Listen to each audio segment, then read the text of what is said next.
Ternyata sholat itu satu-satunya wasilah ibadah yang disebutkan dalam Al-Quran untuk langsung memohonkan semua kebutuhan yang kita rasakan. Bahkan sebelum kita diminta sholat, itu kalimat pertamanya bukan ibadah ya. Kata Allah, kau punya masalah apa? Sedang butuh apa? Sedang punya problem apa?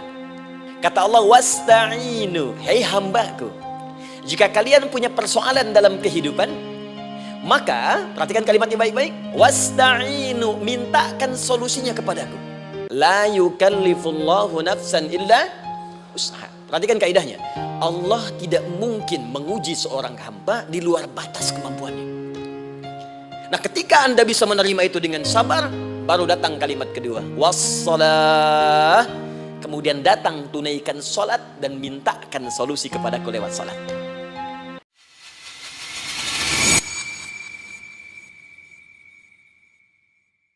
Bismillahirrahmanirrahim. Assalamualaikum warahmatullahi wabarakatuh. Alhamdulillah. Wassalatu wassalamu ala rasulillah wa ala alihi wa sahbihi wa man wala wa ba'du. Faya ibadallah, usi nafsi wa iyyakum bitaqwallahi faqad faza al-muttaqun fala tamutunna illa wa antum muslimun.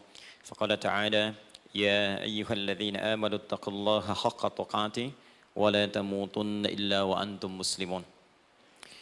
Ada dua hal yang paling penting tentang sholat ini yang ditekankan dalam Al-Quran. Pertama, kenapa sholat begitu penting ditunaikan? Karena ia akan menjadi pembeda antara Khalik dengan makhluk. Jadi kalau kita ingin bedakan Tuhan dengan hamba, maka di antara titik penting perbedaannya, kata Allah langsung itu terletak pada aspek ibadah, khususnya sholat. Karena itu ketika Nabi Musa alaihi salam berkenan kemudian langsung diperintahkan oleh Allah sehingga disebut dengan kalimullah yang diajak bicara dan diperkenalkan tentang esensi ketuhanan Allah, maka disebutkan perintah langsung oleh Allah untuk menyembahnya dalam bentuk salat. Al-Quran surah ke-20 Taha ayat ke-14. Kata Allah, innani anallahu la ilaha illa ana fa'budni wa aqimis salata li dzikri. Ya Musa, tidak ada Tuhan, kata Allah, selain saya. Ya, maka jika engkau telah tahu saya Tuhan, bedanya Tuhan dengan makhluk, fa'budni, maka kewajiban engkau sebagai makhluk menyembah saya. Bagaimana caranya ya Allah, kata Musa? Kata Allah, wa aqimis salata, rahmatullah. Wa aqimis salata li dzikri. Maka cara menyembahku itu adalah dengan salat. Karena itu semua nabi dan rasul, bahkan sebelum Nabi Muhammad SAW, diperintahkan oleh Allah untuk mengajak umatnya seluruhnya untuk sholat. Ya, Nabi Isa alaihissalam sholat. Anda buka Quran surah 19 Maryam ayat 31 sampai 33. Nabi Ismail alaihissalam, ya kakeknya Nabi ke-29, sholat.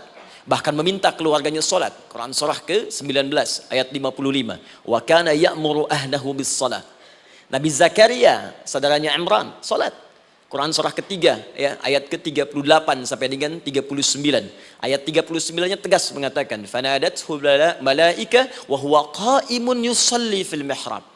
Jadi kalau kita urutkan dari Nabi Muhammad SAW sampai Nabi Adam alaihissalam, semua menunaikan sholat kepada Allah Subhanahu wa taala. Ya, Muhammad bin Abdullah bin Abdul Muttalib bin Hashim bin Abdul Manaf bin Qusay bin Murrah bin Kilab bin Ka'ab bin Ghalib bin Fihir bin Malik bin Nadar bin Kinana bin Khuzaimah bin Mudrikah bin Ilyas bin Nizar bin Mudar bin Ma'ad bin Adnan bin Addi bin Adri bin Muqawwam bin Nagur bin Tarikh bin Ya'rub bin Yasjub bin Nabit bin Ismail alaihissalam bin Ibrahim alaihissalam bin Azar atau bin Nahur bin Abir bin Kinan bin Arfakhshad bin Sam bin Nuh alaihissalam bin Mihlail Matushala bin Kinan bin Anwas bin Thith bin Adam alaihissalam.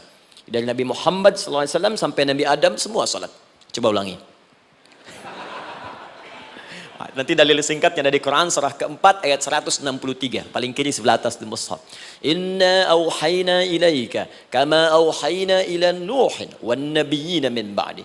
Muhammad, apa yang kami telah wahyukan kepadamu sudah pernah pula kami sampaikan kepada Nuh alaihissalam dan nabi-nabi setelahnya. Kenapa tidak disebutkan Adam sebelumnya? Karena Adam itu nabi bukan rasul. Nabi diberikan risalah untuk pribadi dan kalangan dekatnya, Rasul diberikan risalah tugas untuk mengajak umat. Kenapa Nabi Adam bukan Rasul? Karena zaman Nabi Adam belum ada umat. Siapa yang mau diajak? Ya? Ini bagian pertama. Jadi kalau kita hari ini masih mendapat kesempatan sholat, alhamdulillah, ini artinya sampai hari ini kita masih benar-benar manusia. Kan kalau ada orang yang kemudian tidak mau beribadah apalagi sholat, terkhusus ketika dia beriman, maka penting dipertanyakan, masihkah ada iman dalam dirinya? Karena itu kata Allah dalam Al-Quran, surah ke-8 ayat yang kedua, aku akan perdengarkan namaku, sehingga ketika disebutkan itu, kita bisa menguji adakah getaran iman dalam jiwa kita. Quran surah 8 Al-Anfal ayat kedua. Innamal mu'minuna alladzina idza dzukirallahu wajilat qulubuhum. Sungguh orang yang masih punya iman itu, kalau diperdengarkan nama Allah kepadanya, akan ada getaran dalam jiwanya. Karena itu setiap hari 5 kali diperdengarkan nama Allah. Untuk menguji di jiwa kita masih ada iman tidak? Bahkan dari bangun tidur, bayangkan waktunya dibagi sempurna persis. Dari mulai subuh baru bangun, menjelang ke siang, mau berakhir siang ke sore, sore pindah ke maghrib, hilang kemudian muncul gelap malam. 5 kali persis dibagi waktu. Diperdengarkan untuk menguji, kira-kira setelah subuh siang masih ada nggak iman? Sore masih ada nggak? Ya Allahu Akbar, Allahu Akbar. Karena itu kalau iman masih ada melekat di jiwa kita, demi Allah saya katakan, begitu kita mendengar suara azan, pasti hati kita akan mengatakan, Allahu Akbar, Allahu Akbar. Wih, sudah azannya. Pernah begitu? Ya, walaupun mungkin setelah selesai, La ilaha illallah, baru azan, belum qomat. Ya, itu normal, gak apa-apa. Yang penting iman masih ada. Nah, ini menunjukkan ada getaran dalam jiwa. Satu itu. Yang kedua, ini yang jarang dimanfaatkan teman-teman. Jadi seringkali sholat dimaknai pada ibadah formal bagian pertama saja. Adapun yang keduanya, ini yang jarang digali. Padahal sekali saja dalam sehari, itu 5 kali Allah menunggu kita. Ternyata sholat itu satu-satunya wasilah ibadah yang disebutkan dalam Al-Quran untuk langsung memohonkan semua kebutuhan yang kita rasakan. Bahkan sebelum kita diminta sholat, itu kalimat pertamanya bukan ibadahnya. Kata Allah, kau punya masalah apa? Sedang butuh apa? Sedang punya problem apa? Buka Quran surah kedua Al-Baqarah ayat ke-45 sampai 46. Paling kanan pertengahan di usad. Wasta'inu bis-sabri was-salah. Perhatikan kalimatnya, indah sekali. Ya Allah menempatkan sholatnya bagian kedua. Kata Allah, wasta'inu, hei hambaku, jika kalian punya persoalan dalam kehidupan, maka perhatikan kalimatnya baik-baik. Wasta'inu, mintakan solusinya kepadaku. Jadi kalau sedang punya masalah, bukan bikin status, gak akan selesai. Sedang eksplorasi minyak, gak keluar-keluar, bikin status. Duh, susah sekali yang ngebornya. Gak akan selesai. Jalan macet, bikin status. Jakarta macet, ya gak akan selesai. Ya.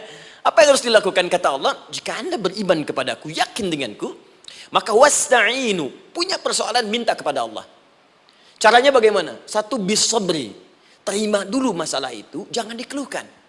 Kaidah lain muncul, karena mustahil saya akan titipkan persoalan kalau tidak Anda mampu mengatasinya. Kaidah Quran surah kedua ayat 286, kita hafal ayatnya. La yukallifullahu nafsan illa usaha. Perhatikan kaidahnya. Allah tidak mungkin menguji seorang hamba di luar batas kemampuannya. Jadi kalau kita sedang punya ujian di rumah kah, pekerjaan kah, kehidupan sosial kah, sebesar apapun ujian itu kata Allah, memang karena Anda yang sanggup. Kalau nggak sanggup gak akan diuji.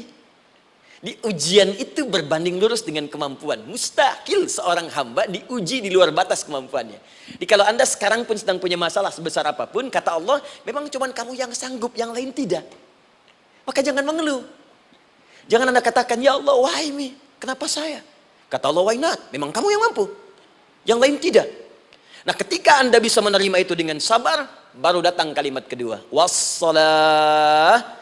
Kemudian datang tunaikan sholat dan mintakan solusi kepadaku lewat sholat. Ya, sedikit ya. Lihat sini. Saya berikan sedikit uraian Al-Quran.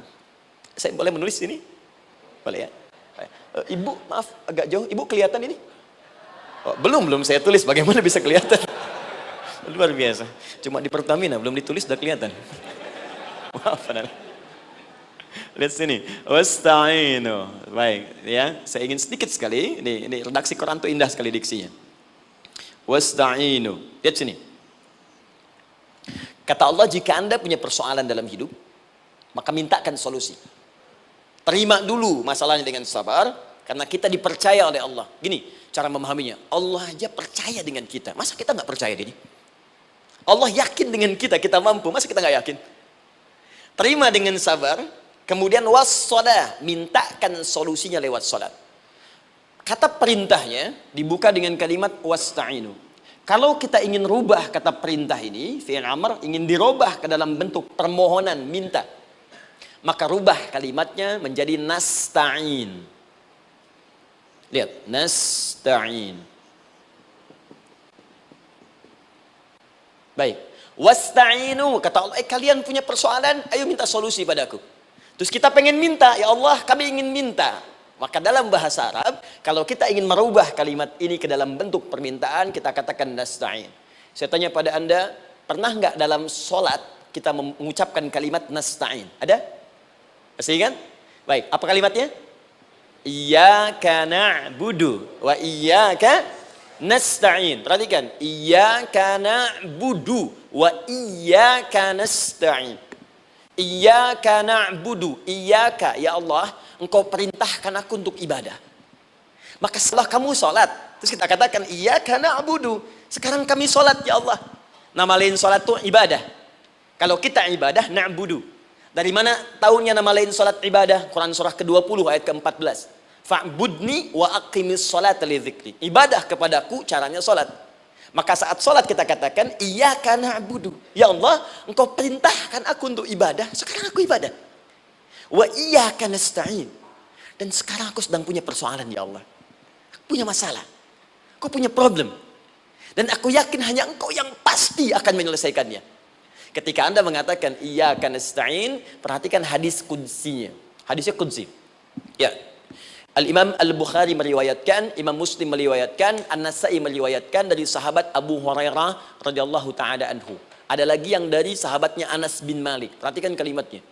Idza qala al-'abdu iyyaka na'budu wa iyyaka nasta'in, jika hambaku dalam salatnya benar membacanya, benar dari awal salatnya sampai dengan kalimat iyyaka na'budu wa iyyaka nasta'in, ya Allah, sekarang aku ibadah kepadamu dan sekarang aku punya persoalan. Aku mohonkan solusinya darimu.